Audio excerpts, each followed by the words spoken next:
यान्ति देवव्रता देवान् पितृन्यान्ति पितृव्रताः भूतानि यान्ति भूतेज्या यान्ति मद्याजिनोऽपि माम्।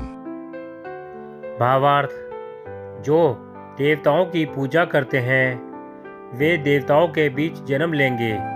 जो पितरों को पूजते हैं वे पितरों के पास जाते हैं।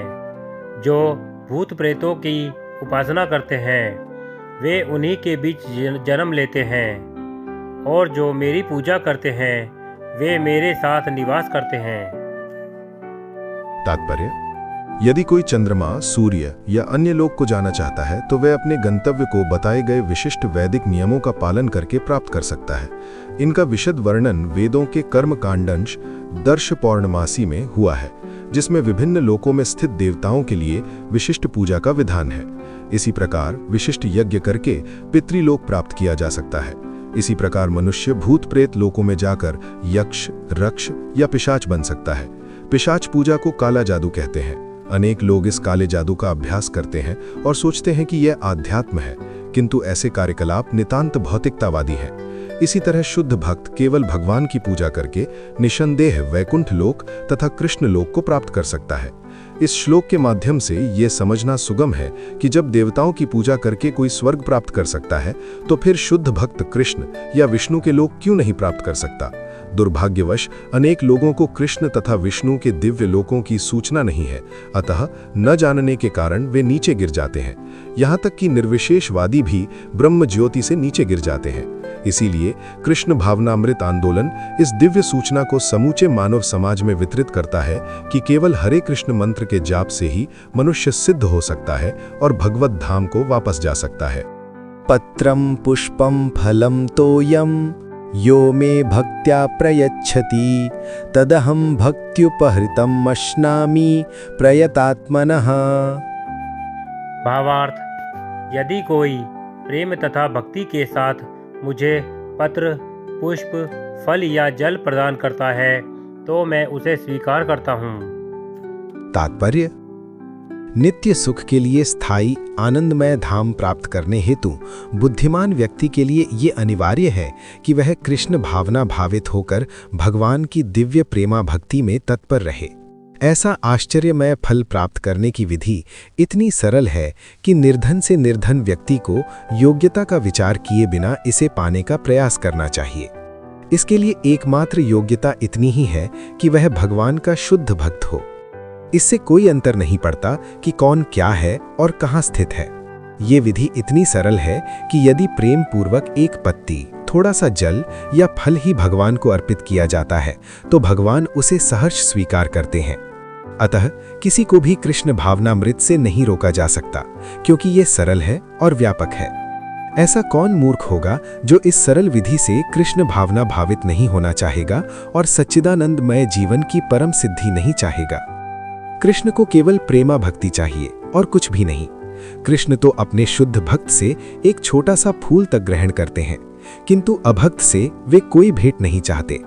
उन्हें किसी से कुछ भी नहीं चाहिए क्योंकि वे आत्मतुष्ट हैं, तो भी वे अपने भक्त की भेंट प्रेम तथा स्नेह के विनिमय में स्वीकार करते हैं।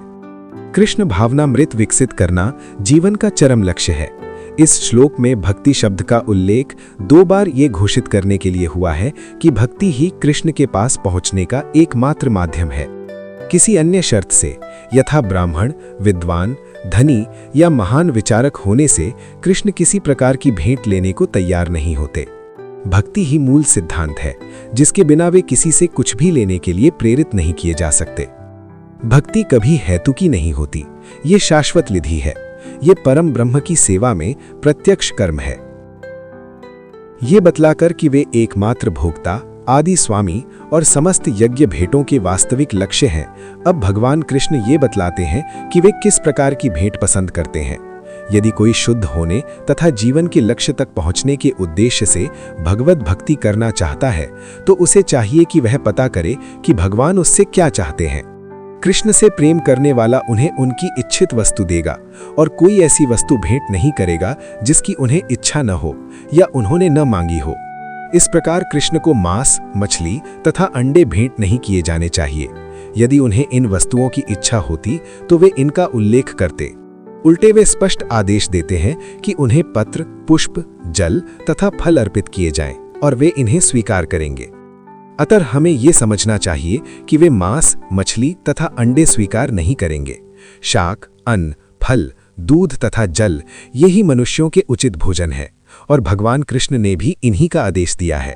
इनके अतिरिक्त हम जो भी खाते हों वे उन्हें अर्पित नहीं किया जा सकता, क्योंकि वे उसे ग्रहण नहीं करेंगे। यदि हम ऐसा भोजन उन्हें अर्पित करेंगे तो हम प्रेमा भक्ति नहीं कर पाएंगे। तृतीय अध्याय के 13वें श्लोक में श्री कृष्ण बतलाते हैं कि यज्ञ का उच्छिष्ट ही शुद्ध होता है। अतः जो लोग जीवन में प्रगति करने तथा भव बंधन से मुक्त होने के इच्छुक हैं उन्हें इसी को खाना चाहिए। उसी श्लोक में वे ये भी बतलाते हैं कि जो लोग अपने भोजन को अर्पित नहीं करते वे पाप भक्षण करते हैं। दूसरे शब्दों में उनका प्रत्येक कौर इस संसार की जटिलताओं में उन्हें बांधने वाला है। अच्छा सरल शाकाहारी भोजन बनाकर उसे भगवान कृष्ण के चित्र या अर्चा विग्रह के सम्मुख अर्पित करके तथा नतमस्तक होकर इस तुच्छ भेंट को स्वीकार करने की प्रार्थना करने से मनुष्य अपने जीवन में निरंतर प्रगति करता है।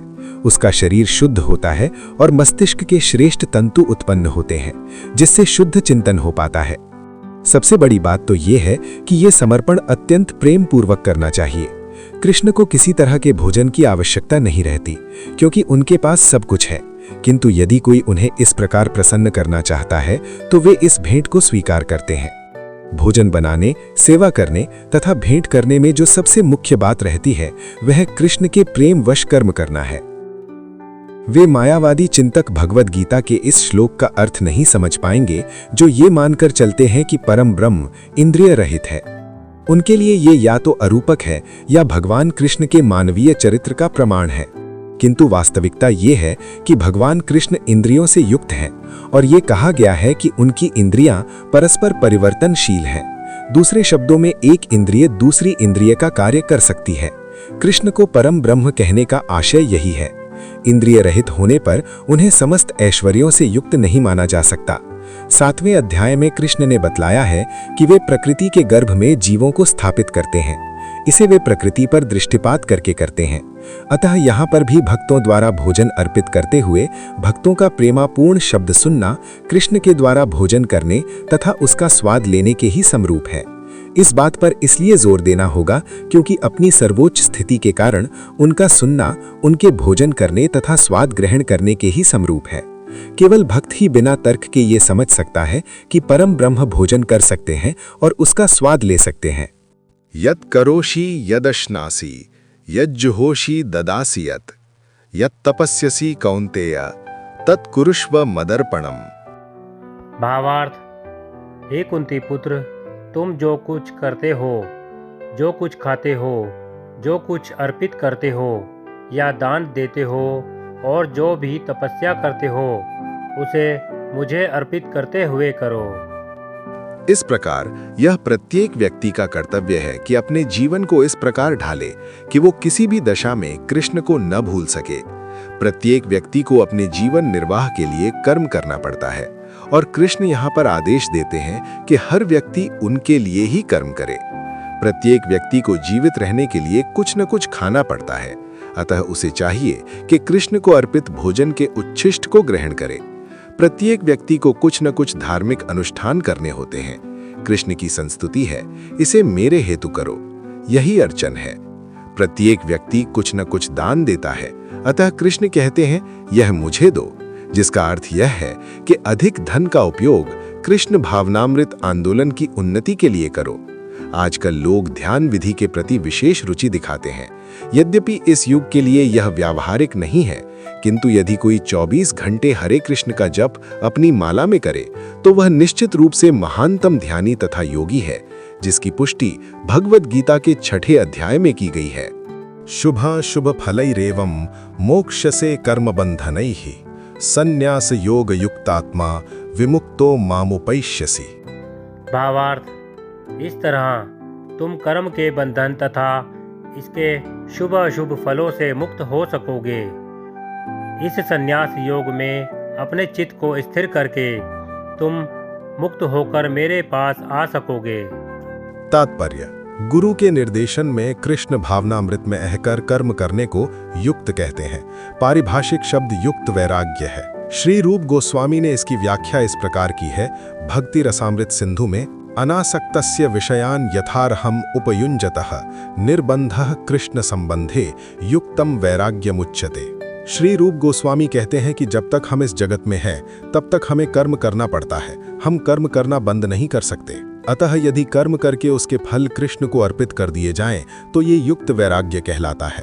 वस्तुतः संन्यास में स्थित होने पर ऐसे कर्मों से चित्त रूपी दर्पण स्वच्छ हो जाता है और कर्ता ज्यों-ज्यों क्रमशः आत्म साक्षात्कार की ओर प्रगति करता जाता है, त्यों-त्यों वह परमेश्वर के प्रति पूर्णतया समर्पित होता रहता है। अतएव अंत में वह मुक्त हो जाता है और ये मुक्ति भी विशिष्ट होती है। इस मुक्ति से वह ब्रह्म ज्योति में तदाकार नहीं होता, अपितु भगवत धाम में प्रवेश करता है। यहाँ स्पष्ट उल्लेख है माम उपैष्यसि, वह मेरे पास आता है अर्थात मेरे धाम वापस आता है। मुक्ति की 5 विभिन्न अवस्थाएं हैं और यहाँ ये स्पष्ट किया गया है कि जो भक्त जीवन भर परमेश्वर के निर्देशन में रहता है वह ऐसी अवस्था को प्राप्त हुआ रहता है जहाँ से वह शरीर त्यागने के बाद भगवत धाम जा सकता है और भगवान की प्रत्यक्ष संगति में रह सकता है। जिस व्यक्ति में अपने जीवन को भगवत सेवा में रत रखने के अतिरिक्त अन्य कोई रुचि नहीं होती, वही वास्तविक सन्यासी है। ऐसा व्यक्ति भगवान की परम इच्छा पर आश्रित रहते हुए अपने को उनका नित्य दास मानता है। अतः वह जो कुछ करता है भगवान के लाभ के लिए करता है। वह जो कुछ कर्म करता है भगवान की सेवा करने के लिए करता है। वह सकाम कर्मों या वेद वर्णित कर्तव्यों पर ध्यान नहीं देता।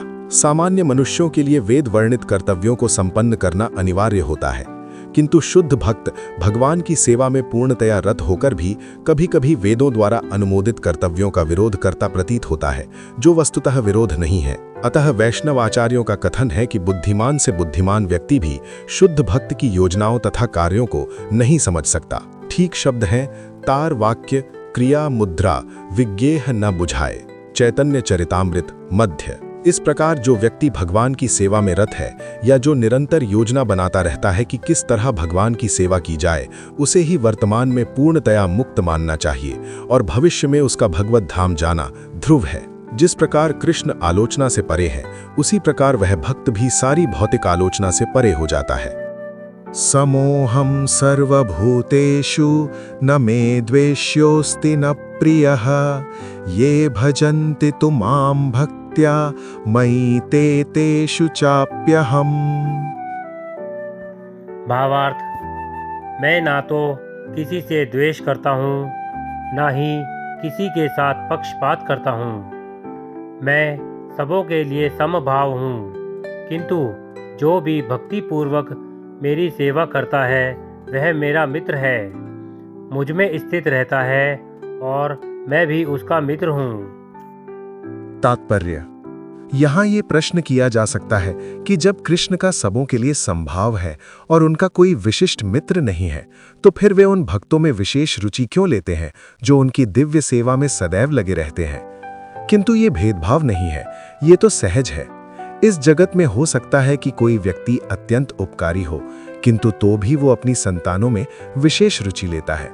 भगवान का कहना है कि प्रत्येक जीव, चाहे वो जिस योनि का हो, उनका पुत्र है। अतः वे हर एक को जीवन की आवश्यक वस्तुएं प्रदान करते हैं। वे उस बादल के सदृश हैं जो सबों के ऊपर जलवृष्टि करता है, चाहे ये वृष्टि चट्टान पर हो या स्थल पर या जल में हो। किंतु भगवान अपने भक्तों का विशेष ध्यान रखते हैं। ऐसे ही भक्तों का यहाँ उल्लेख हुआ है। वे सदैव कृष्ण भावनामृत में रहते हैं, फलतः वे निरंतर कृष्ण में लीन रहते हैं। कृष्ण भावनामृत शब्द ही बताता है कि जो लोग ऐसे भावनामृत में रहते हैं वे सजीव अध्यात्मवादी हैं और उन्हीं में स्थित हैं। भगवान यहाँ स्पष्ट रूप से कहते हैं मयि ते, अर्थात वे मुझ में हैं, फलतः भगवान भी उनमें है। इससे ये यथा माम प्रपद्यन्ते तांस तथैव भजाम्यहम् की भी व्याख्या हो जाती है। जो भी मेरी शरण में आ जाता है मैं उसकी उसी रूप में रखवाली करता हूँ। ये दिव्य आदान प्रदान भाव विद्यमान रहता है, क्योंकि भक्त तथा भगवान दोनों सचेतन हैं। जब हीरे को सोने की अंगूठी में जड़ दिया जाता है तो ये अत्यंत सुंदर लगता है। इससे सोने की महिमा बढ़ती है, किंतु साथ ही हीरे की भी महिमा बढ़ती है। भगवान तथा जीव निरंतर चमकते रहते हैं और जब कोई जीव भगवान की सेवा में प्रवृत्त होता है तो वो सोने की भांति दिखता है। भगवान हीरे के समान है, अतः ये संयोग अत्युत्तम होता है। शुद्ध अवस्था में जीव भक्त कहलाते हैं, परमेश्वर अपने भक्तों के भी भक्त बन जाते हैं। यदि भगवान तथा भक्त में आदान प्रदान का भाव ना रहे तो सगुणवादी दर्शन ही न रहे। मायावादी दर्शन में परमेश्वर तथा जीव के मध्य ऐसा आदान प्रदान का भाव नहीं मिलता, किंतु सगुणवादी दर्शन में ऐसा होता है। प्रायः ये दृष्टांत दिया जाता है कि भगवान कल्प वृक्ष के समान है और मनुष्य इस वृक्ष से जो भी मांगता है भगवान उसकी पूर्ति करते हैं। किंतु यहाँ पर जो व्याख्या दी गई है वो अधिक पूर्ण है। यहाँ पर भगवान को भक्त का पक्ष लेने वाला कहा गया है। ये भक्त के प्रति भगवान की विशेष कृपा की अभिव्यक्ति है। भगवान के आदान प्रदान भाव को कर्म के नियम के अंतर्गत नहीं मानना चाहिए। ये तो उस दिव्य अवस्था से संबंधित रहता है जिसमें भगवान तथा उनके भक्त कर्म करते हैं। भगवत भक्ति इस जगत का कार्य नहीं है, ये तो अध्यात्म जगत का अंश है जहाँ शाश्वत आनंद तथा ज्ञान का प्राधान्य रहता है। अपि चेत् सुदुराचारो भजते मामनन्यभाक् साधुरेव समन्तव्यः सम्यग् व्यवसितो हि सः। भावार्थ, यदि कोई जघन्य से जघन्य कर्म करता है, किंतु यदि वह भक्ति में रत रहता है तो उसे साधु मानना चाहिए, क्योंकि वह अपने संकल्प में अडिग रहता है। तात्पर्य, इस श्लोक का सुदुराचारः शब्द अत्यंत महत्वपूर्ण है, अतः हमें इसे ठीक से समझना होगा। जब मनुष्य बद्ध रहता है तो उसके दो प्रकार के कर्म होते हैं, प्रथम बद्ध और द्वितीय स्वाभाविक। जिस प्रकार शरीर की रक्षा करने या समाज तथा राज्य के नियमों का पालन करने के लिए तरह तरह के कर्म करने होते हैं, उसी प्रकार से बद्ध जीवन के प्रसंग में भक्तों के लिए कर्म होते हैं जो बद्ध कहलाते हैं। इनके अतिरिक्त जो जीव अपने स्वाभाविक स्थिति में पूर्णतः भिज्ञ रहता है और कृष्ण भावनामृत में या भगवत भक्ति में लगा रहता है, उसके लिए भी कर्म होते हैं जो दिव्य कहलाते हैं। ऐसे कार्य उसकी स्वाभाविक स्थिति में संपन्न होते हैं और शास्त्रीय दृष्टि से भक्ति कहलाते हैं। बद्ध अवस्था में कभी कभी भक्ति और शरीर की बद्ध सेवा एक दूसरे के समानांतर चलती हैं, किंतु पुनः कभी कभी वे एक दूसरे के विपरीत हो जाती हैं। जहां तक संभव होता है, भक्त सतर्क रहता है कि वो कोई ऐसा कार्य न करे जिससे ये अनुकूल स्थिति भंग हो। वो जानता है कि उसकी कर्म सिद्धि उसके कृष्ण भावनामृत की अनुभूति की प्रगति पर निर्भर करती है, किंतु कभी कभी ये देखा जाता है कि कृष्ण भावनामृत में रत व्यक्ति सामाजिक या राजनीतिक दृष्टि से निंदनीय कार्य कर बैठता है, किंतु इस प्रकार के क्षणिक पतन से वो अयोग्य नहीं होता। श्रीमद् भागवत में कहा गया है कि यदि कोई व्यक्ति पतित हो जाए, किंतु यदि वो भगवान की दिव्य सेवा में लगा रहे तो हृदय में वास करने वाले भगवान उसे शुद्ध कर देते हैं और उस निंदनीय कार्य के लिए क्षमा कर देते हैं। भौतिक कल्मश इतना प्रबल है कि भगवान की सेवा में लगा योगी भी कभी कभी उसके जाल में आ फंसता है, लेकिन कृष्ण भावनामृत इतना शक्तिशाली होता है कि इस प्रकार का आकस्मिक पतन तुरंत रुक जाता है। इसलिए भक्ति योग सदैव सफल होता है। किसी भक्त के आदर्श पथ से अकस्मात गुमराह होने पर हंसना नहीं चाहिए, क्योंकि जैसा कि अगले श्लोक में बताया गया है, जो ही भक्त कृष्ण भावनामृत में पूर्णतया स्थित हो जाता है, ऐसे आकस्मिक पतन कुछ समय के पश्चात रुक जाते हैं। अतः जो व्यक्ति कृष्ण भावनामृत में स्थित है और अनन्य भाव से हरे कृष्ण मंत्र का जाप करता है, उसे दिव्य स्थिति में आसीन समझना चाहिए, भले ही दैववशात उसका पतन क्यों ना हो चुका हो। साधुरेव शब्द अत्यंत प्रभावयात्मक है।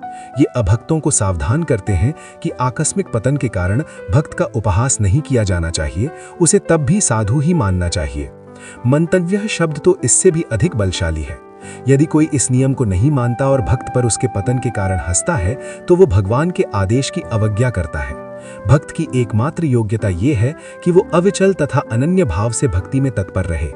नृसिंह पुराण में निम्नलिखित कथन प्राप्त होता है: भगवती चहराव अनन्य चेता भृशमलिनो अपि विराजते मनुष्यः न हि शशकलुषच्छविः कदाचित् तिमिर पराभवतामुपैति चंद्रः। कहने का अर्थ यह है कि यदि भगवत भक्ति में तत्पर व्यक्ति कभी घृणित कार्य करता पाया जाए तो इन कार्यों को उन धब्बों की तरह मान लेना चाहिए जिस प्रकार चांद में खरगोश के धब्बे हैं। इन धब्बों से चांदनी के विस्तार में बाधा नहीं पड़ती। इसी प्रकार साधु पद से भक्त का आकस्मिक पतन उसे निंदनीय नहीं बनाता।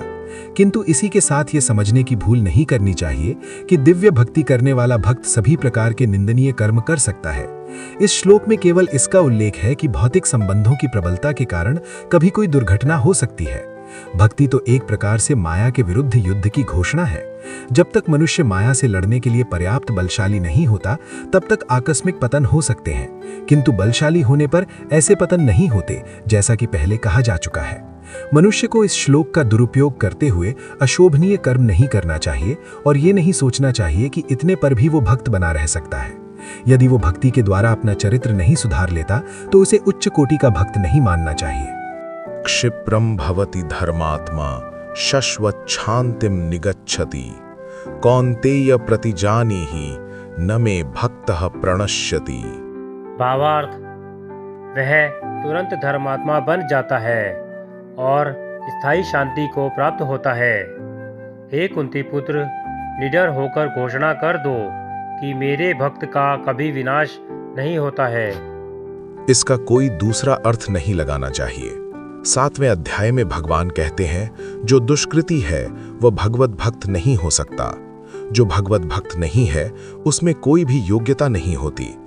तब प्रश्न ये उठता है कि संयोगवश या स्वेच्छा से निंदनीय कर्मों में प्रवृत्त होने वाला व्यक्ति किस प्रकार भक्त हो सकता है। ये प्रश्न ठीक ही है। जैसा कि 7वें अध्याय में कहा गया है, जो दुष्टात्मा कभी भक्ति के पास नहीं भटकता, उसमें कोई सद्गुण नहीं होते। श्रीमद् भागवत में भी इसका उल्लेख है। सामान्यतया 9 प्रकार की भक्ति कार्यों में युक्त रहने वाला भक्त अपने हृदय को भौतिक कल्मश से शुद्ध करने में लगा होता है। वो भगवान को अपने हृदय में बसाता है, फलतः उसके सारे पाप पूर्ण कल्मश धुल जाते हैं। निरंतर भगवान का चिंतन करने से वो स्वतः शुद्ध हो जाता है। वेदों के अनुसार ऐसा विधान है कि यदि कोई अपने उच्च पद से नीचे गिर जाता है तो अपनी शुद्धि के लिए उसे कुछ अनुष्ठान करने होते हैं, किंतु यहाँ पर ऐसा कोई प्रतिबंध नहीं है, क्योंकि शुद्धि की क्रिया भगवान का निरंतर स्मरण करते रहने से पहले से ही भक्त के हृदय में चलती रहती है। अतः हरे कृष्ण कृष्ण कृष्ण हरे हरे, हरे राम राम राम हरे हरे, इस मंत्र का अनवरत जप करना चाहिए। ये भक्त को आकस्मिक पतन से बचाएगा। इस प्रकार वो समस्त भौतिक कल्मशों से सदैव मुक्त रहेगा। मां हि पार्थ व्यपाश्रित्य ये अपि स्युः पाप योनयः स्त्रियो वैश्यास्तथा शूद्रास्तेपि यान्ति परां गतिम्। भावार्थ, हे पार्थ, जो लोग मेरी शरण ग्रहण करते हैं वे भले ही निम्न जन्मा स्त्री, वैश्य व्यापारी तथा शूद्र श्रमिक क्यों ना हो, वे परम धाम को प्राप्त करते हैं। यहाँ पर भगवान ने स्पष्ट कहा है कि भक्ति में उच्च तथा निम्न जाति के लोगों का भेद नहीं होता। भौतिक जीवन में ऐसा विभाजन होता है, किंतु भगवान की दिव्य भक्ति में लगे व्यक्ति पर ये लागू नहीं होता। सभी परमधाम के अधिकारी हैं। श्रीमद् भागवत में कथन है कि अधम योनि चांडाल भी शुद्ध भक्त के संसर्ग से शुद्ध हो जाते हैं। अतः भक्ति तथा शुद्ध भक्त द्वारा पथ प्रदर्शन इतने प्रबल हैं कि वहां ऊंच नीच का भेद नहीं रह जाता और कोई भी इसे ग्रहण कर सकता है। शुद्ध भक्त की शरण ग्रहण करके सामान्य से सामान्य व्यक्ति शुद्ध हो सकता है। प्रकृति के विभिन्न गुणों के अनुसार मनुष्यों को सात्विक, रजोगुणी तथा तामसी कहा जाता है। इनसे भी निम्न पुरुष चांडाल कहलाते हैं और वे पापी कुलों में जन्म लेते हैं। सामान्य रूप से उच्च कुल वाले इन निम्न कुल में जन्म लेने वालों की संगति नहीं करते, किंतु भक्ति योग इतना प्रबल होता है कि भगवत भक्त समस्त निम्न कुल वाले व्यक्तियों को जीवन की परम सिद्धि प्राप्त करा सकते हैं। ये तभी संभव है जब कोई कृष्ण की शरण में जाए। जैसा कि व्यपाश्रित्य शब्द से सूचित है, मनुष्य को पूर्णतया कृष्ण की शरण ग्रहण करनी चाहिए, तब वह बड़े से बड़े ज्ञानी तथा योगी से भी महान बन सकता है। किम पुनर्ब्राह्मणाः पुण्या भक्ता राजर्षयस्तथा अनित्यम सुखम लोकमिमं प्राप्य भजस्व माम। भावार्थ, फिर धर्मात्मा ब्राह्मणों, भक्तों तथा राजऋषियों के लिए तो कहना ही क्या है।